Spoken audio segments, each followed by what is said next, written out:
If you think that eating out is off the table because you're on a diet, then I've got good news for you. I've been on a diet for the past 15 weeks and I eat out every single week and sometimes multiple times a week. I don't just go out and get chicken breast and broccoli. I go out and get what I want, whether it's eating something simple like McDonald's and I'm grabbing a sausage McGriddle and hash brown in the morning, which is one of my favorites, or if I'm eating at Cracker Barrel or Olive Garden or any place else. There really is nothing off the table as far as your diet is concerned, but there's a secret that you have to understand, and that's the fact that you can't simply eat everything that you want. You have to limit the amount of food that you're eating, but that doesn't mean that you have to feel as if you're neglecting yourself or somehow giving up everything that you love. In fact, there's a way that you can do it, and it really isn't all that difficult.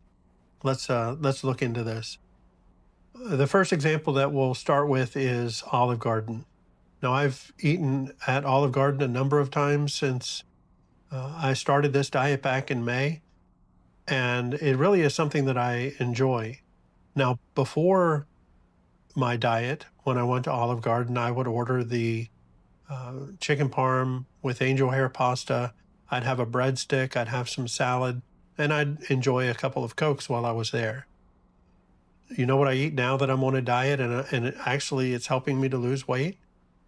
The same exact thing. It's not really about portion control when I'm at the restaurant.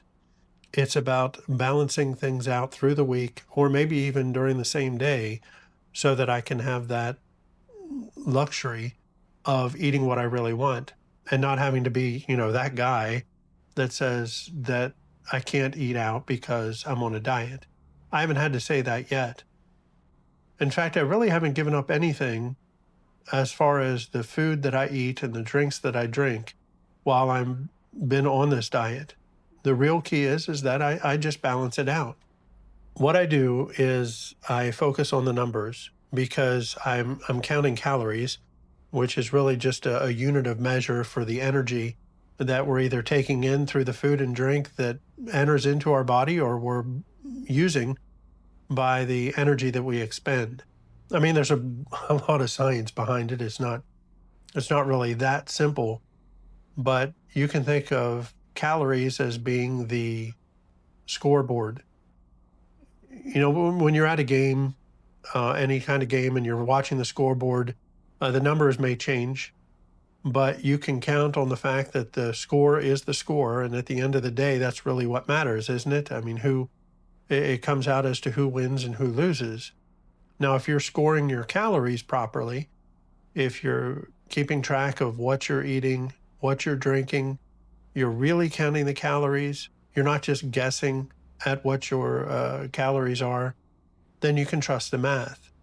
And this has helped me a number of times through my diet as I'm eating out at various restaurants, because I can believe the numbers more than I can believe, anything else that I've learned through my life, through all of the different diets that I've tried and failed.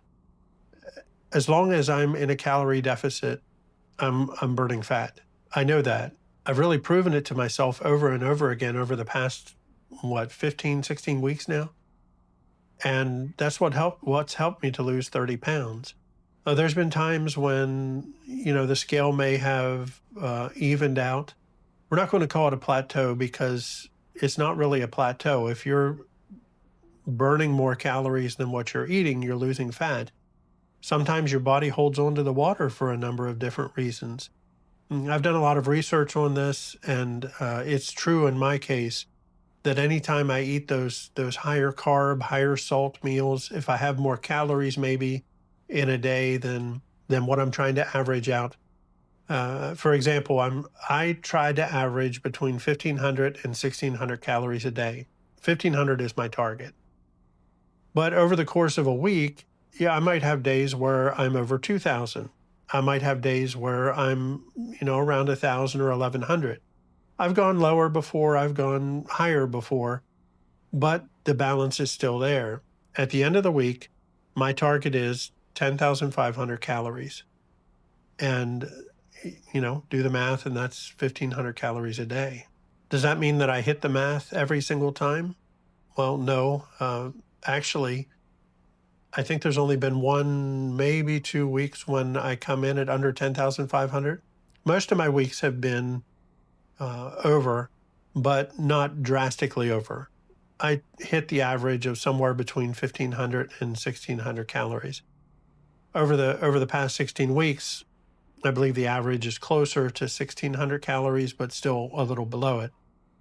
But the amount of energy that I'm using every day, which is about 2,500 calories, I know this because I know how much fat I've lost, which is, 30 some pounds now.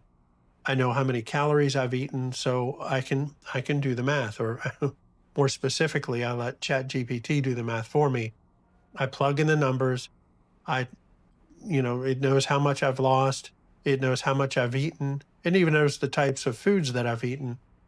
And that can be a real benefit, especially when you're eating out. And if you eat out often, which I do, McDonald's is a good example. Before I went on the calorie diet, I would eat at McDonald's pretty much every day. I'd have a value meal, which would include a large fries, a Big Mac, and large Coke, or frozen Coke. I loved. Still enjoy frozen Coke, but I haven't really had the value meals since then. There are times when I'll go grab a couple hamburgers. There are times when I will have a value meal. I think I've done it a couple of times. One of my real treats is I love having a sausage McGriddle and hash brown. I stack the hash brown in the sausage McGriddle and enjoy it. Now that comes in between 500 and 600 calories, and it's really a treat.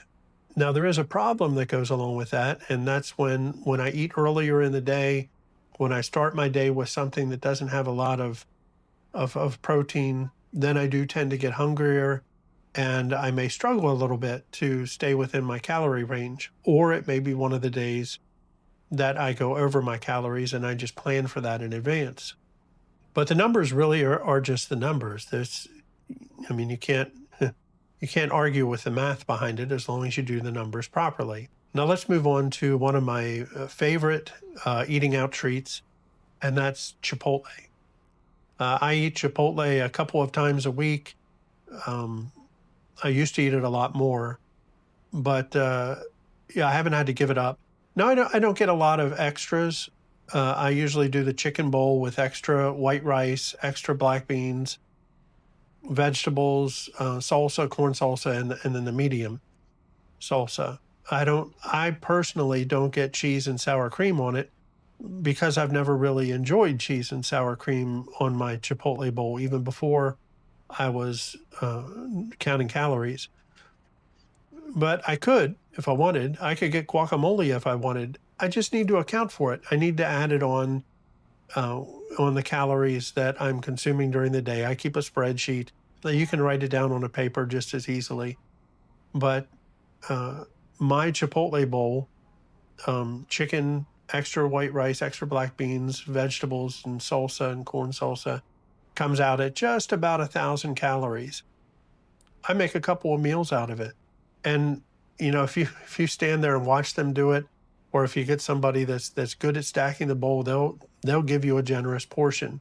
Now, as far as the exact calories that you're eating, that's something that you need to consider, because you can trust what the menu says at the restaurants to a certain extent. I've heard that they can adjust the calories by up to 20%. And it's not an exact science. I'm sure that they're not, back in the kitchen weighing all the food to the gram so that you know how many calories you're eating. But here's the thing. The law of what is it? The law of averages, the law of odds. I don't know which it was, but it's going to make a difference, because some people are going to give you a little bit bigger scoop of white rice in your Chipotle bowl. Other people are going to give you a little bit smaller. So the calories, I just consider it a wash. If somebody gives me a little bit of extra white rice, yay me. I get to eat a little bit more that day. But if they come in at a little bit lighter, on the rice, well, that's the way it goes. I'm not going to be hungry with that much food. And if I split it between two meals and I really enjoy the food that I'm eating, I take the time to enjoy the food that I'm eating, I find that it really makes a difference in my day. So what's the takeaway from all of this? Well, it's that you don't have to give up the things that you love to lose weight, and that includes eating out. If you enjoy eating out, or if it's just a special thing every once in a while, eating out with friends, maybe it's a spontaneous meal, you don't have to give it up. You don't even have to give up the food that you enjoy and choose something off of the menu that's lower calorie just because you're on a diet. All you have to do is adjust the numbers. Be honest with yourself, record the numbers, pay attention to the scoreboard. And if the score is that you're in a calorie deficit, then you can guarantee that you're burning fat in the background. The scale may bounce around every once in a while. That happens. It happens to me all the time. But I know that the math is right. I know that I'm losing fat, and I know that eventually my body's going to let go of that little bit of inflammation and water that's causing the weight bump. Now, for me, being able to eat out, being able to enjoy the foods that I really enjoy has been a deal breaker. Yeah, I've been trying to lose weight since I was a teenager or even a little younger, being a former fat kid, as I call myself. But now that I'm 58, I finally found something that works. And it's nothing new, it's nothing shocking, it's not a huge revelation. It's just the fact that you have to pay attention to what you eat. When you start counting calories, when you start being honest with yourself, not every day is going to be a walk in the park, but every day can be a loss as far as your weight's concerned. Thanks for watching.